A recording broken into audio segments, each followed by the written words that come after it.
Bonjour, je suis Timothée Berton, je suis le fondateur de l'application de prière YouPray et coproducteur du podcast Il était une fois la Bible. Je vous invite à nous retrouver dès aujourd'hui pour vivre notre retraite de Carême 2025 qui a pour thème la question que Jésus pose à ses disciples « Et vous, que dites-vous? Pour vous, qui suis-je » Chaque jour, avec Réna et Romain, les fondateurs de Miséricordia, l'historien Jean-Christian Petit-Fils, le philosophe Mathieu Lavagna, le bibliste frère Étienne Métainier et bien d'autres encore, nous vous proposons un accompagnement pour mieux connaître Jésus et grandir dans votre relation avec lui. Pour cela, téléchargez dès maintenant l'application YouPray et découvrez des milliers de contenus inspirants pour prier et prendre soin de votre vie spirituelle.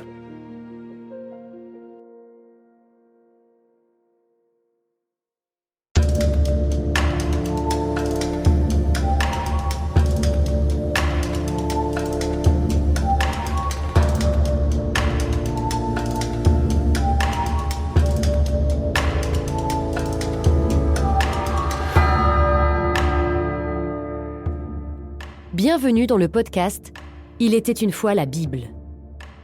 Ce podcast, c'est la rencontre de deux passions. YouPray, l'application audio qui accompagne votre vie spirituelle quotidienne, et Bibliapédia, l'association qui cherche à faire connaître et aimer la Bible. Ensemble, nous avons conçu ce podcast inédit qui vous raconte, épisode après épisode, l'histoire passionnante du livre le plus célèbre au monde.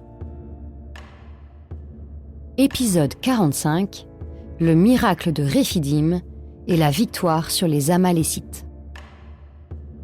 Nous avons vu la semaine dernière comment Dieu a pris soin des Hébreux dès leur arrivée dans le désert, et ce, malgré leurs nombreuses récriminations et contournements de règles, notamment celle de la manne pendant le sabbat. Dans ce nouvel épisode, nous allons voir que Dieu continue d'aplanir les difficultés du désert et va surtout les défendre contre de nouveaux ennemis.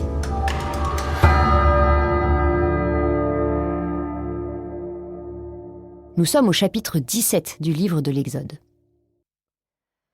Toute la communauté des fils d'Israël partit du désert de Sin en observant les étapes prescrites par le Seigneur. Ils campèrent à Réphidim.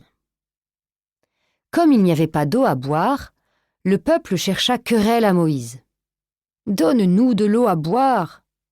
Moïse leur répondit. « Pourquoi me cherchez-vous querelle? Pourquoi mettez-vous le Seigneur à l'épreuve ?» Là, le peuple souffrit de la soif. Il récrimina contre Moïse et dit « Pourquoi nous as-tu fait monter d'Égypte ? Était-ce pour nous faire mourir de soif avec nos fils et nos troupeaux ?» Moïse cria vers le Seigneur. « Que vais-je faire de ce peuple? Encore un peu, et ils me lapideront. »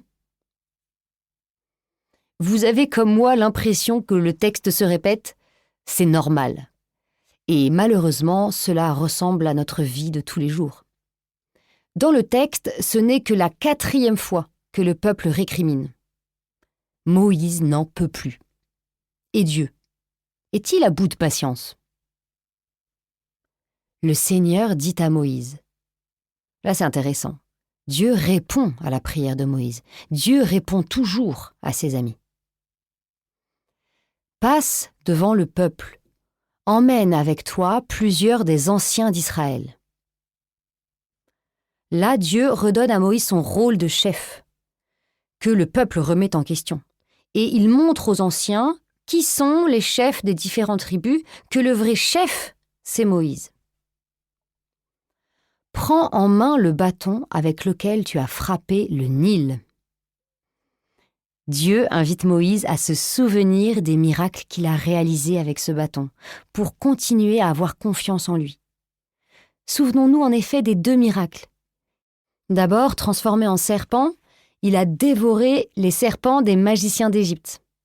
Ensuite, il a ouvert et refermé la mer. Et va, moi je serai là devant toi, sur le rocher du mont Horeb. Tu frapperas le rocher, il en sortira de l'eau, et le peuple boira. Là encore, Dieu se sert d'éléments naturels pour ses miracles. En effet, les rochers du désert peuvent être fissurés. L'humidité se condense dans ces fissures et une certaine réserve d'eau s'accumule. Frapper le rocher est encore une technique de bédouin pour trouver de l'eau. Mais cela n'enlève rien au miracle. Plus intéressant, Dieu n'indique pas à Moïse n'importe quel rocher, mais le rocher du mont Horeb. Et que s'est-il passé à l'Horeb ? Eh bien, c'est là que Moïse a vu le buisson ardent. Le peuple est donc presque arrivé à l'endroit où Moïse voulait le conduire. Et Moïse fit ainsi sous les yeux des anciens d'Israël. Il donna à ce lieu le nom de Massa, c'est-à-dire épreuve, et Mériba, c'est-à-dire querelle, parce que les fils d'Israël avaient cherché querelle au Seigneur et parce qu'il l'avait mis à l'épreuve en disant « Le Seigneur est-il au milieu de nous, oui ou non ?» Si on résume, depuis la traversée de la mer Rouge, le peuple a récriminé 3 fois. Pour de l'eau à Mara, pour de la viande et du pain dans le désert de Sin, pour de l'eau encore à Massa et Mériba. Dieu, Père plein de patience et d'amour, a donné à boire et à manger à son peuple malgré tout. Il va maintenant devoir également les défendre. Écoutez plutôt. Les Amalécites survinrent et attaquèrent Israël à Réphidim. Vous remarquez que c'est au moment où le peuple est en plein doute et remet en question la place de Dieu que justement surgit l'ennemi. Sans prévenir, par une petite phrase, les Amalécites entrent pour longtemps dans l'histoire. Pour être précis, Amalek, qui est l'ancêtre des Amalécites, est cité une fois dans la Bible, dans la Genèse, dans la généalogie de tous les descendants d'Ésaü. Moïse dit alors à Josué : « Choisis des hommes et va combattre les Amalécites. Moi, demain, je me tiendrai sur le sommet de la colline, le bâton de Dieu à la main. » Alors devant la mer Rouge, Moïse avait dit au peuple : « Vous n'aurez rien à faire. » Pourquoi Dieu ne fait-il pas la même chose ici ? C'est qu'il veut faire grandir son peuple, le rendre participant au combat. Josué fit ce que Moïse avait dit. Il mena le combat contre les Amalécites. Voilà le plus important, un homme du peuple qui ne murmure plus, qui fait confiance même s'il ne comprend pas tout. Et son attitude entraîne tout le peuple. Moïse, Aaron et Our étaient montés au sommet de la colline. Quand Moïse tenait la main levée, Israël était le plus fort. Quand il la laissait retomber, Amalek était le plus fort. À l'entrée en scène des Amalécites répond l'entrée en scène d'un nouveau personnage, Josué. Lui aussi va jouer un rôle très important dans l'histoire. Retenez bien son nom. Il est intéressant ici de voir que Moïse organise la défense de 2 façons. D'abord une réponse militaire et ensuite une réponse par la prière, avec le symbole de la main levée sur une montagne, c'est-à-dire le plus près possible de Dieu, et avec le bâton de Dieu, celui qui a fait les miracles. Même si le plus important des 2, c'est la prière, les 2 sont nécessaires. Si Moïse ne prie pas, les soldats israélites perdent. Mais s'il n'y avait pas de soldats, la prière ne suffirait peut-être pas.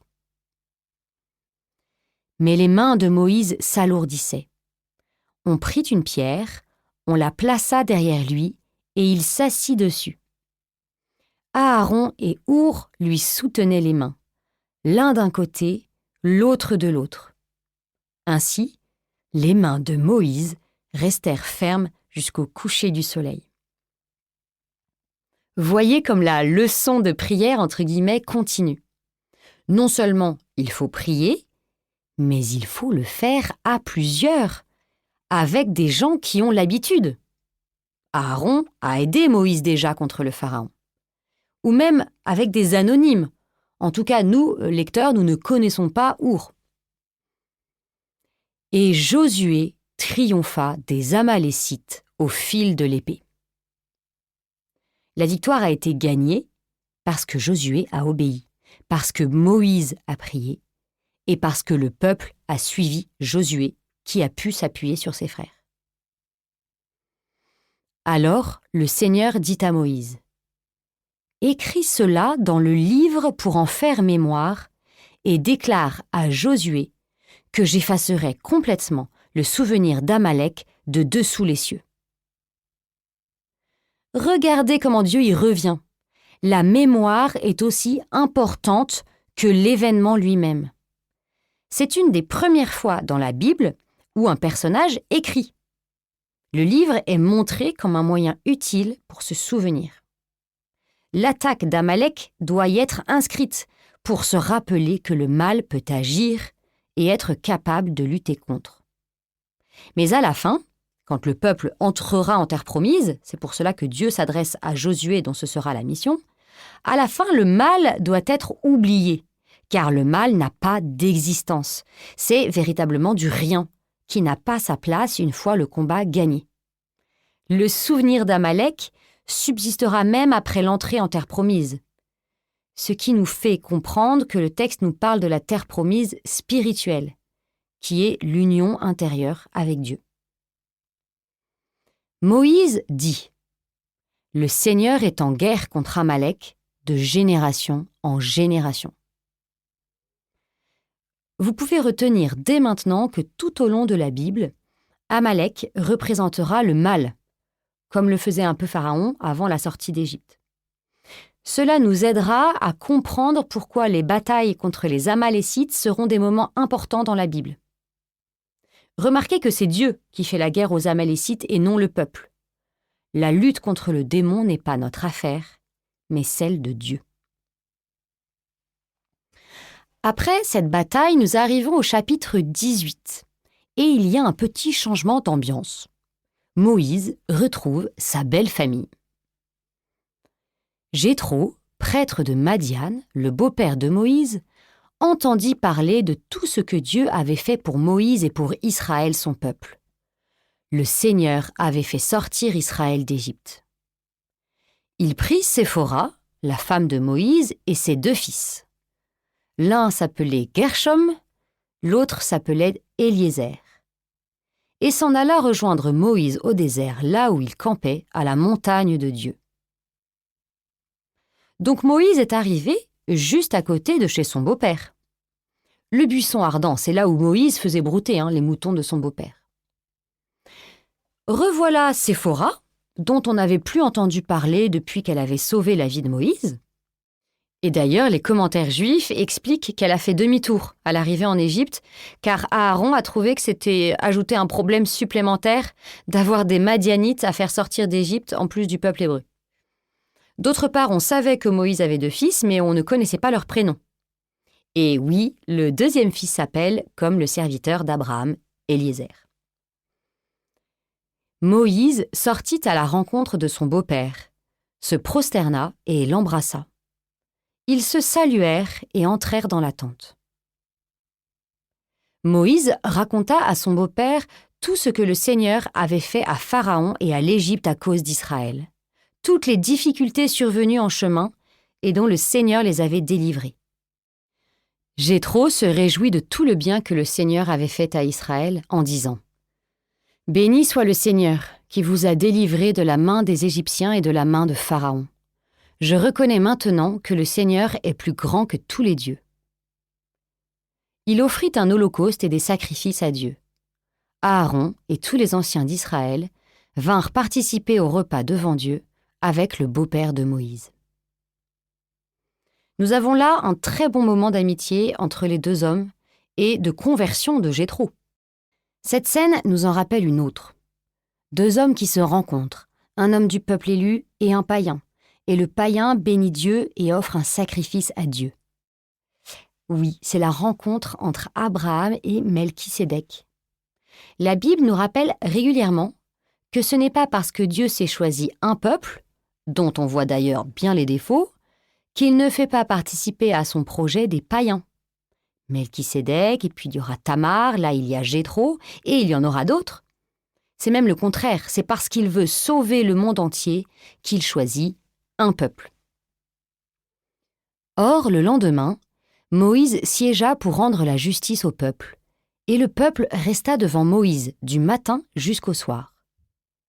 Le beau-père de Moïse vit tout ce que celui-ci faisait pour le peuple. Il lui dit : « Pourquoi es-tu seul à siéger, tandis que tout le peuple est debout devant toi du matin jusqu'au soir ?» Moïse dit à son beau-père : « C'est que le peuple vient à moi pour consulter Dieu. Je leur rends justice et je fais connaître les décrets de Dieu et ses lois. » Le beau-père de Moïse lui dit : « Ta façon de faire n'est pas la bonne. Tu vas t'épuiser complètement. Je vais te donner un conseil, et que Dieu soit avec toi. Tu distingueras dans tout le peuple des hommes de valeur, craignant Dieu, dignes de confiance, et tu les institueras officiers de milliers, officiers de centaines, officiers de cinquantaines et officiers de dizaines. » Le peuple de Dieu est un peuple organisé. Ce n'est pas un groupe de gens sympas qui croient à la même chose. C'est un peuple qui est conduit par des responsables. Des ministres. On dit en hébreu des sars. Et on retrouve le mot sar dans des sens variés, notamment dans le prénom Sarah, qui veut dire princesse. Les affaires importantes, ils te les présenteront. Mais les affaires mineures, ils les jugeront eux-mêmes.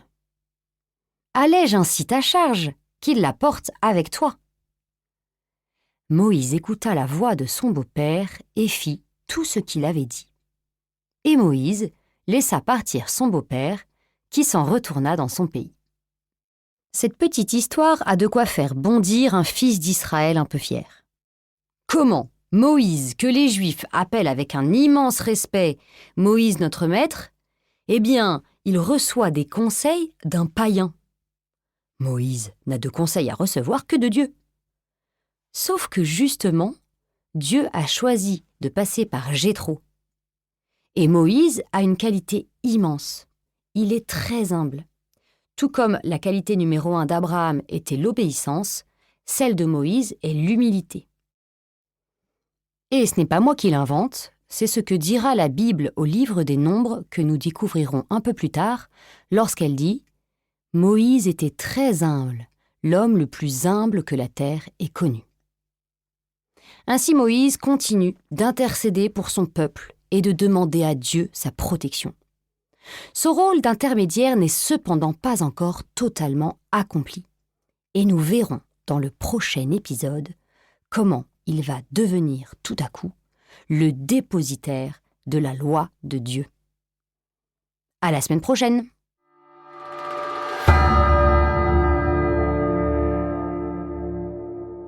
Un grand merci d'avoir écouté cet épisode jusqu'au bout. S'il vous a plu, n'hésitez pas à partager ce contenu et à vous abonner. Et je vous donne rendez-vous la semaine prochaine pour un nouvel épisode d'Il était une fois la Bible.